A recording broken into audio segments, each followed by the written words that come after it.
Welcome back. Bengali దాదా ఆర్థిక మంత్రి ప్రణబ్ ముఖర్జీ ప్రవేశపెట్టిన 2011-12 బడ్జెట్పై మిశ్రమ స్పందన వ్యక్తమవుతోంది.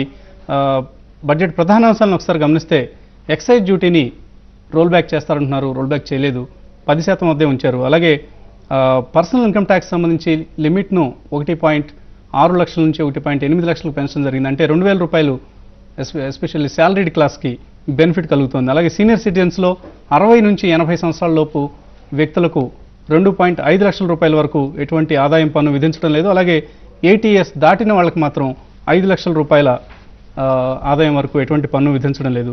ఇతర అంశాల్లో physical deficit 5.1% of the GDP 2010-11 సంబంధించి మెయింటైన్ చేస్తున్నట్లుగా చెప్పారు. అలాగే ఫిజికల్ డెఫిసిట్ను వచ్చే ఏడాది 4.6% తగ్గించున్నట్లుగా తెలిపారు. ఓవరాల్గా గమనిస్తే పెద్దగా నిత్యావసరాల ధరల్లో మనం ఎటువంటి మార్పులు చూడబోం. బహుశా ఇన్ఫ్లేషన్ కంట్రోల్ చేసే చర్యలు ఏవి బడ్జెట్లో కనిపించలేదు. అలాగే కార్ల ధరలు పెరగబోవడం లేదు. సో మేబీ మిడిల్ క్లాస్కి కార్లు కొనుక్కునే అవకాశాన్ని ఆయన అలాగే విడిచిపెట్టారు.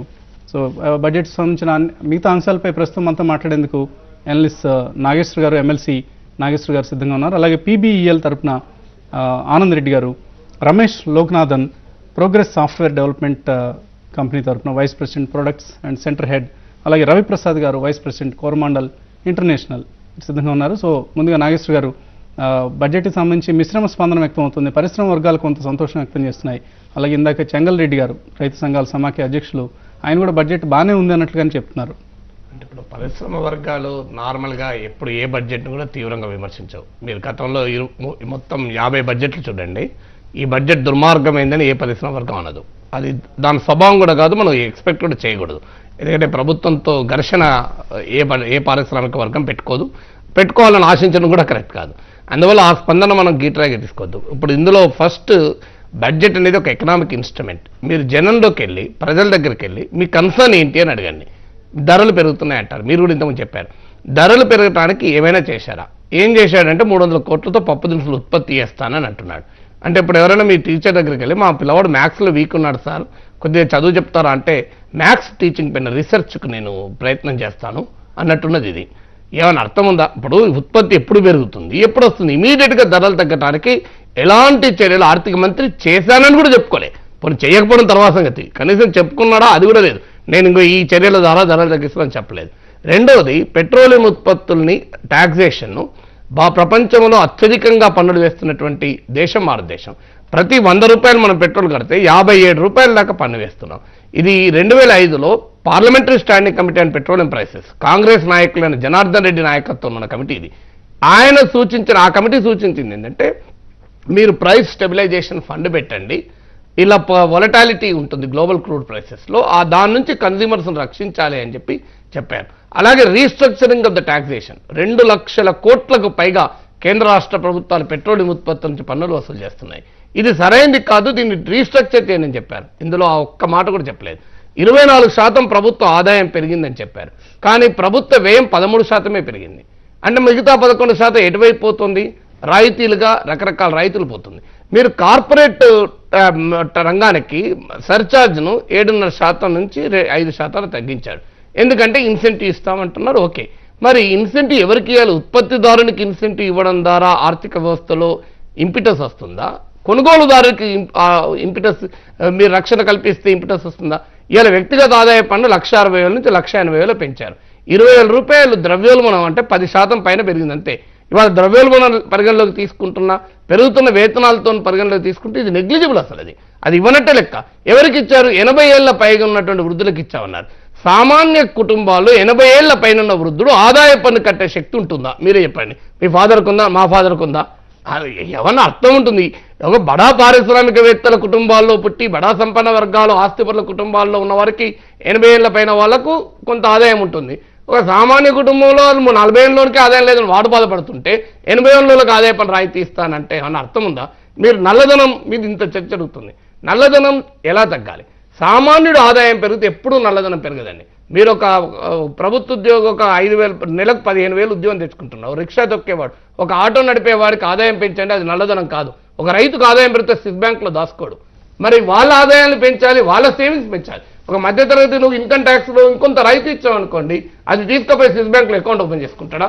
కావాలంటే అదే మార్కెట్లో ఇంకో 2 వస్తువులు ఎక్కువ కొనుక్కుంటాడు. 2 వస్తువులు ఎక్కువ కొనుక్కుంటే మార్కెట్లో అది ప్లౌబాక్ అవుతుంది ఇన్వెస్ట్మెంట్ లాగా. ఆ రకమైన నీకు మధ్యతరగతి ఆదాయాలు పెంచాలి, పేద వర్గాల ఆదాయాలు పెంచాలి. కానీ ఎవరు ఆదాయాలు పెంచుతున్నారు? ఇప్పటికే మీకు మెరిల్ లించ్ అండ్ క్యాప్జెమిని వాళ్ళ అధ్యయనం ప్రకారం 52 మంది సంపన్న వర్గాలకు దేశ ఆదాయంలో 20% పోతుంది. 1,27,000 మంది high net worth Indians 1/3 of national income వాళ్ళ చేతిలో ఉంది. దీన్ని రీస్ట్రక్చర్ చేయకుండా ఎకానమీలో ఎలా పురోభివృద్ధి వస్తుంది? దాని కొరకు ఒక ప్రయత్నం చేశారు. అవినీతి పైన కమిటీ వేస్తాడు, మంత్రుల స్థాయి కమిటీ. బహుశా రాజా, అశోక్ చౌహాన్ వీళ్ళందరితో వాళ్ళు ఎట్లా ఖాళీగా ఉన్నారు, మంత్రివర్గంలో లేరు. వాళ్ళతో కమిటీ వేస్తే వాళ్ళు చెప్తారు ఎట్లా అవినీతిని తగ్గించాలని చర్యలు చెప్పేటట్టు ఉన్నది. అని అర్థం ఉన్న మంత్రుల కమిటీ ఇవాళ అవినీతి పైన అవగాహన లేదు, ఎలా చేయాలో తెలియదు ఎవరికి. అందుకొరకు మంత్రుల కమిటీ వేస్తారు. మహిళా ఉద్యోగులకు ఇప్పుడు ఇద్దరు గతంలో ప్రతి బడ్జెట్లో ఉమెన్స్ కొంత రాయితీ ఇచ్చారు. ఓపెన్ గా ప్రణబ్ ముఖర్జీ బడ్జెట్ స్పీచ్ చెప్పాడు, no nothing for women in taxes అంటున్నాడు. అంటే నువ్వు మహిళల్ని ఎంకరేజ్ చేయవు, నీకు రైతుల్ని ఎంకరేజ్ చేయవు. వ్యవసాయానికి నేను 300 కోట్లు అక్కడ ఇచ్చాను, 500 కోట్లు ఇక్కడ ఇచ్చాను అనేది అది నెగ్లిజిబుల్ తప్ప మెయిన్ కనుక ఎకనామిక్ ఇంపిటస్ రాదు.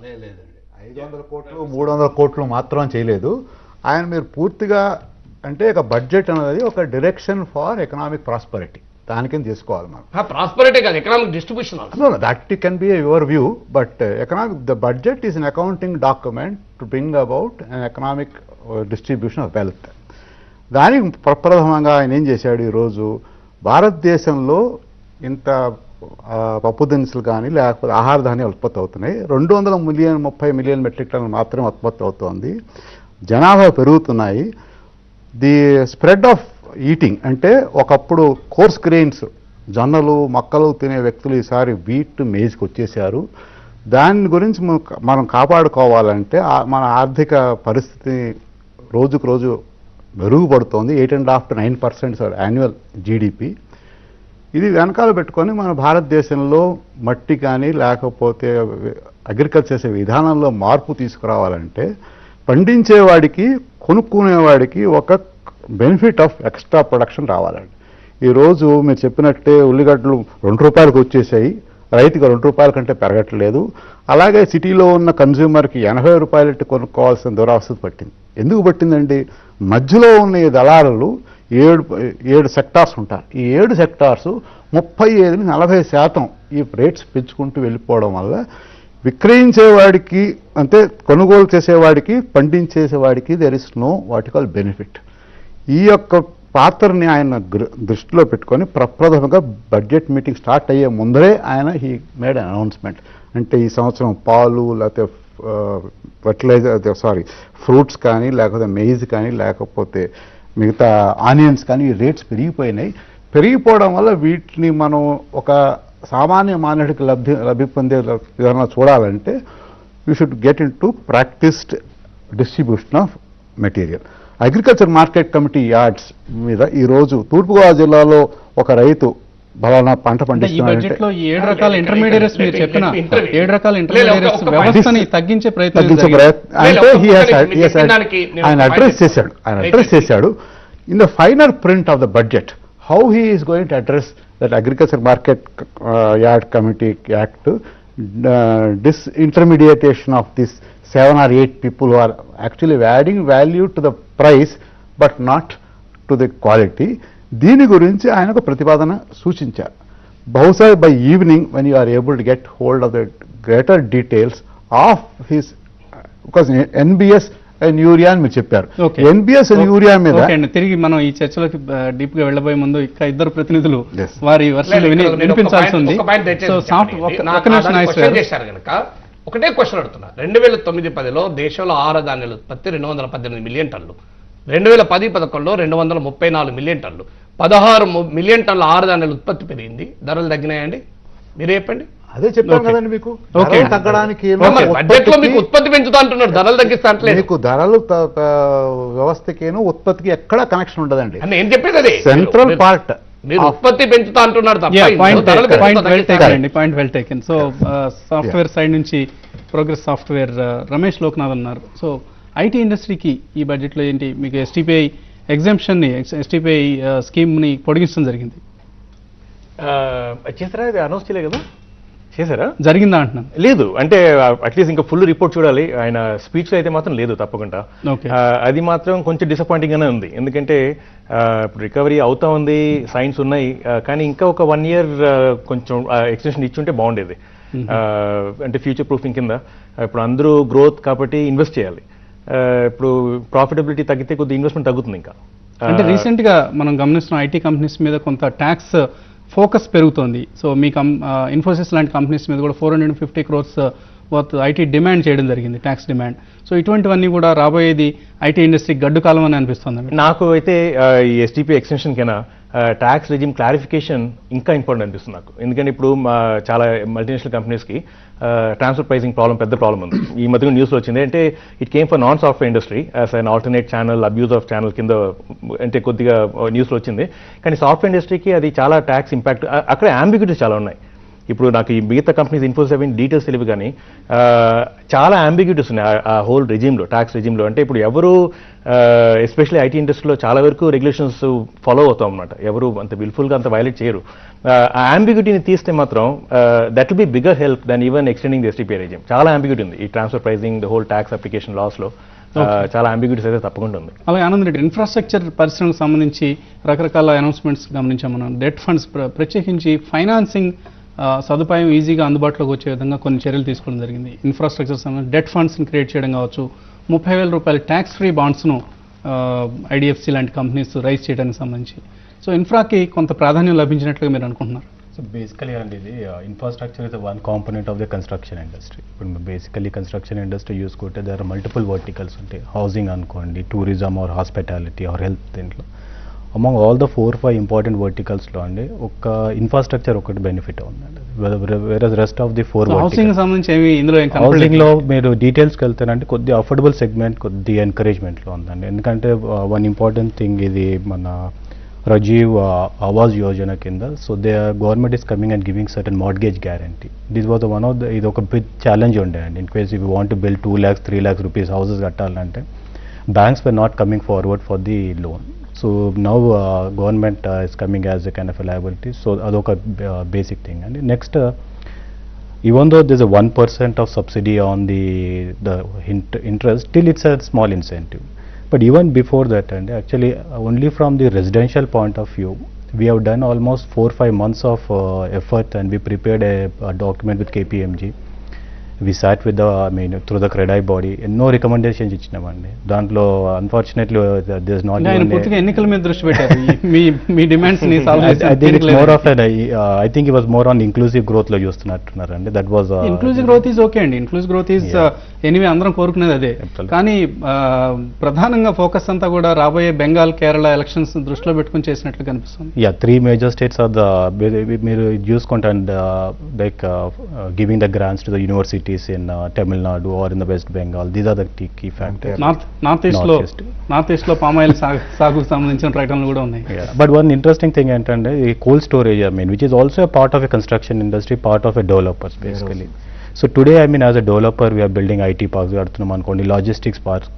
So now this cold storage will encourage us to get into the cold storage businesses. So bringing that under infrastructure. So Prasad garu annatluga konta oka direction antu create cheyagaligaru ee budget lo towards agriculture infrastructure. Correct. Okay. So Nageswar garu pradhananga unna ఆరోపణ మనకు elections సంబంధించి ఎక్కువ focus జరిగింది, ఎన్నికల budget లాగే ఉంది ఇది అన్న ఒక ఆరోపణ ఉంది. రాబోయే అసెంబ్లీ ఎన్నికలను దృష్టిలో ఉంచుకొని అది కూడా లేదు. నేను అనేది అదే, ఇప్పుడు ఎన్నికల బడ్జెట్ అంటే రవీంద్రనాథ్ ఠాగూర్ పేరిట ఒక ₹1 కోటి అవార్డు పెడితే బెంగాల్లో ఓట్లేస్తారా? మీరు కదా కేరళలో ఒక యూనివర్సిటీకి 50 కోట్లు ఇస్తే కేరళలో ప్రజలు ఓట్లేస్తారా? నేను అది కూడా వాస్తవంగా జరగదు. ఇంకోటి ఇంతకుముందు ప్రస్తావించినట్టు ఇది అకౌంటింగ్ డాక్యుమెంట్ అన్నారు, అది టోటల్లీ రాంగ్ అండి. అకౌంటింగ్ డాక్యుమెంట్ అయితే రిజర్వ్ బ్యాంక్ ఆఫ్ ఇండియా ప్రవేశపెడుతుంది.